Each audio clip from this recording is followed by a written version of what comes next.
today we're going to look into a couple of developments in two areas. First of all, let's start with the ceasefire talk. We had Craig Pasta on earlier. We talked about the ceasefire situation, that from the beginning it was the wrong message. From the beginning we knew it was a psyop. I mean, we were told this. A lot of people came on. We had conversations about this like immediately in October, right after October 7th. We talked to Dr. Shiva, who told us this was the wrong messaging.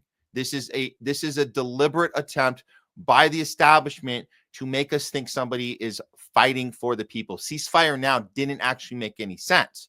But even still, and to be clear, the thing that made sense is end the occupation now. That's the thing that made sense. That's the language they did not want us to be using in the streets.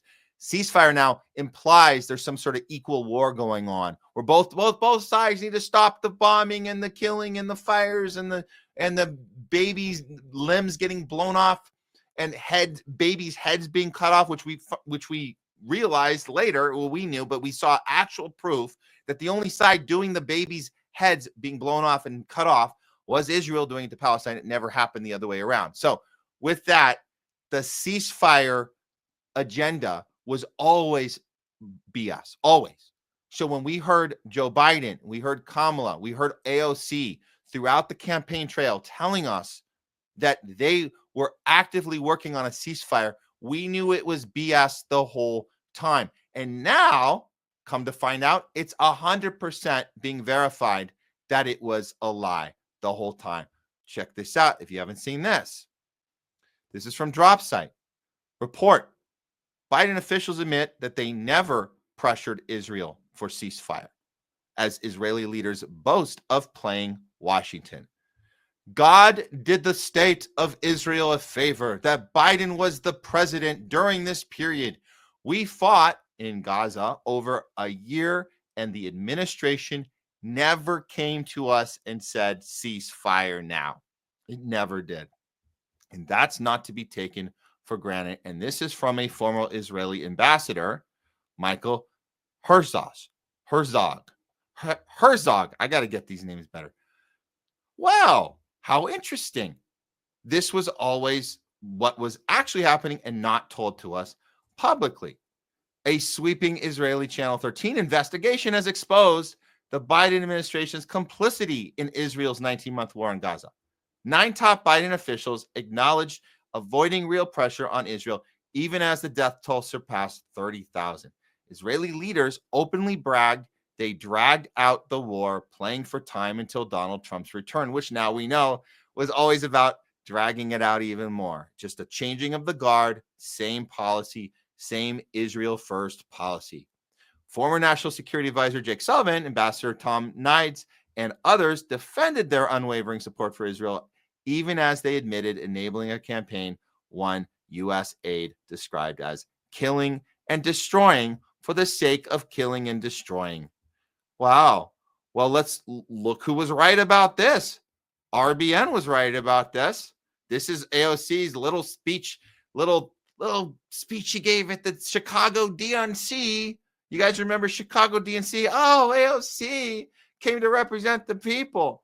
AOC claiming Harris and Biden was working tirelessly for a ceasefire will go down as one of the most blatant evil lies in political history. AOC, I promise we won't forget. No, we won't forget. I know a lot of people out there will forget. They would like to forget because it doesn't suit their narrative. Their narrative, of course, is that Biden and Harris are the compassionate ones, where Trump wants to just build a Gaza resort Trump Tower on the tops of Palestinian dead bodies, where AOC and Bernie and Biden and Harris, they are the compassionate ones.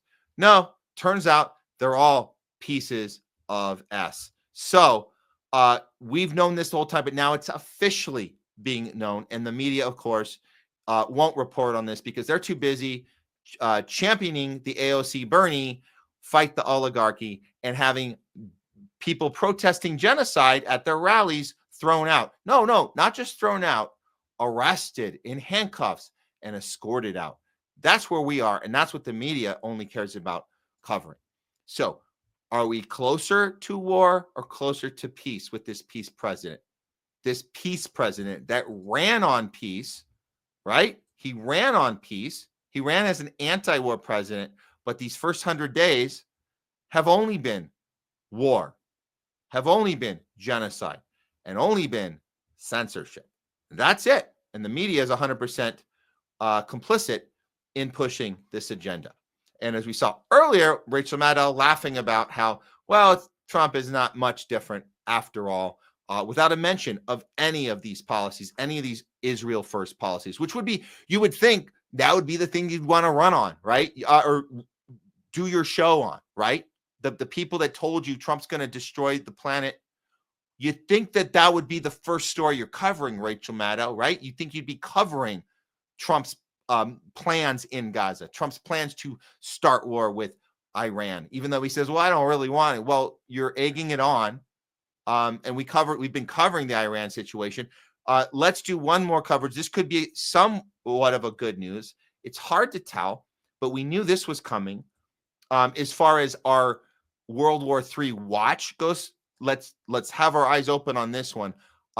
We're reporting now that there is an official deal with Ukraine and the U.S. It's a mineral deal, and this just broke in the last day. Now, if you guys were watching Truthwire, Fiorella had been covering this for weeks and weeks and weeks and weeks. And her and I had a conversation before this deal went through, and she said very clearly, this was Monday, she said, this deal is going to happen. That's not really something to celebrate. We know where it's leading, though. It's just it's kicking the can down the street to something that maybe the next administration is going to have to deal with. That's her take. Let's look at the news that actually broke, and then I'm gonna let antiwar.com do their take on it. But this is it is a little hard to unpack some of the economic elements of this, but this is the initial story that broke, and then we'll try and piece this thing together. Here we go. Hearing that there's been a deal now reached between Ukraine and the United States. Ukraine signed this deal to establish an investment fund with the United States. Of course, this is all surrounding those rare earth minerals. Exactly. The Treasury Department made this announcement just moments ago, and this deal has been a long time coming. Kana, remember you and I were on that air during that disastrous Oval Office meeting back in February. That was when the minerals deal was intended to be signed originally. So what we're learning in terms of the details around this deal is, according to the Ukrainian Prime Minister, that the fund will be replenished with contributions from the United States and Ukraine, that the fund's profits will be reinvested exclusively in Ukraine. And so this agreement establishes a fund between the U.S. and Ukraine. This is in coordination with the minerals agreement. It's unclear the details about this deal, how exactly it's going to work, and how the mineral profit sharing fits into all of this. Interesting. All right, we'll continue to watch how that develops very closely. Selena, thank you. I'm starting to get the feeling that a lot of these media outlets that generally were reporting Trump is bad, Trump is horrible, all these months and months, they're having a hard time even reporting this kind of story because there is a lot of nuance to it. There's a lot of actual journalism that might not actually have to happen. You might actually have to look into something rather than going with the talking point that was emailed you earlier that morning. So I think that they're all kind of looking into it. My first take on this is that this is did you guys see the picture of Trump meeting with Zelensky? And it was like this kind of staged picture. I don't have it in front of me, but we covered it on Truthwire on Monday, and it's just this very theatrical pose of the two of them kind of coming to this deal, which hadn't been reached until the last 24 hours. But I think the point is it is about positioning ourselves to a point where Ukraine can still come out with something, and the U.S. won't look like that we completely failed, that NATO completely failed at this war. So this deal might have some holes. I think it does have some holes in it. But you have to present that you accomplished something here, and then kind of stuck it to Putin. So Putin has to now take Ukraine a little more seriously and might think twice about taking any more territory.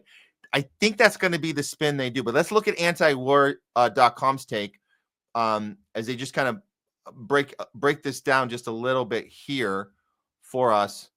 I don't know if you guys can read that, but U.S. and Ukraine signed minerals deal. The agreement established a U.S.-Ukraine reconstruction investment fund. It gives U.S. access to Ukraine's natural resources. This was on Wednesday. The U.S.-Ukraine signed this deal.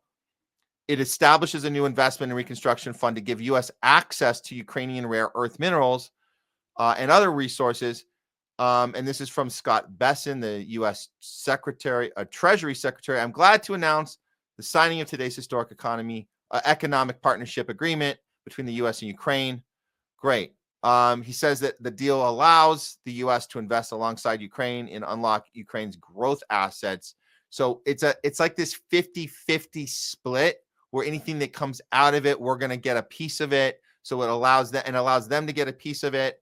So it's kind of like this little handshake. I don't know if we even have any guarantee that either country is going to stick to this. We know we have a history of breaking agreements.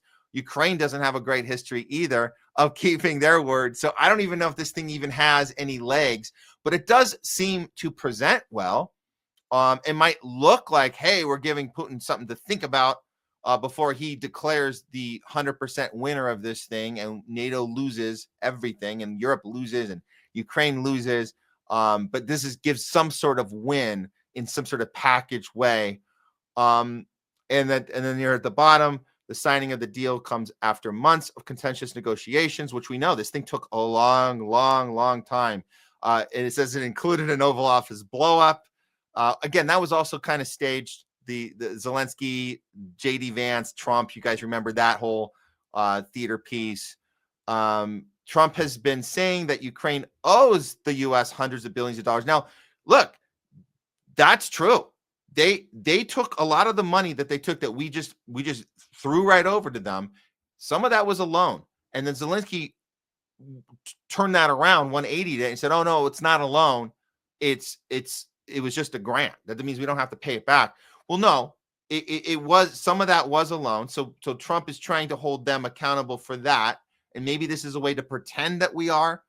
There might not be anything here of value. That's the thing that I'm concerned about, or not concerned, but I'm suspicious of. But again, this could just be a way to package this thing to look like that the U.S. and Ukraine got something out of this entire disaster. But we know what they really got out of the deal. The whole point of the war, it took us a little bit to realize this, because we were going, why would we go all in on this thing when there's no way out? There literally is no way out. Putin's going to win. That's it. You cannot beat Russia. We knew that going into 2022, February 2022. So here we are, and this looks like we got something for it. But the real reason that we went all in, and NATO went all in, was to distract Putin so we could take out Assad and drive him out of Syria, and we can give Syria at least another third of it over to Netanyahu and Israel. That was the point. I know a lot of people missed that part. Media's not going to tell you that. We're telling you that. But either way you look at it, the mineral deal, I'll say surely that it does not bring us closer to World War III. So at least that's a good thing.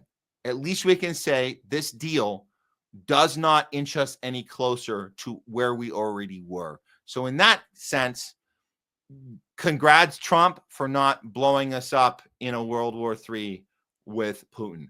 Now, Iran, that's another story, and we'll have to keep on that. So that's it for World War III watch, and we'll keep our eye on this story more so as more Ukraine elements are found out and discovered and analyzed. We'll keep on it as we always do.